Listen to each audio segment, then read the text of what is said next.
Сұлтанмахмұт Торайғыров 1893 жылы дүниеге келген. Ақын ағартушы.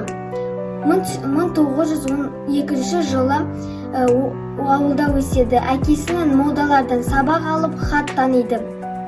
1915 жылы ол оқуға түспек болады, бірақ оқуға түсе алмайды. 1916 жылы ол қатты сырқаттанып, 1917 жылы ауылға көшеді. 1920 жылдары ол дүниеден өтеді.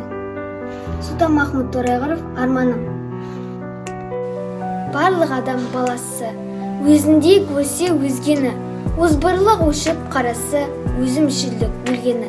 Кедей, жалшы, қарттың да бірдей болса арасы.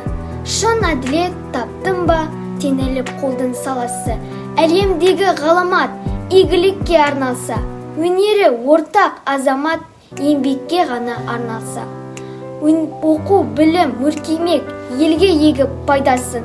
Ел жетіліп, көркеймек, өнер қанат жайғасын. Әлемдегі терең сыр, ғылыммен ғана ашылмақ. Асау тағы ой мен қыр, керекке жарап басырмақ. Сондай елді көре алмай, ақын абай зарыққан. Соңынан елі ере алмай, қайғыда жүдеп қамыққан. Біз көреміз үміт бар, тие бер осы халыққа. Озбырлық күш ғұрыптар жасай бермес тарихта.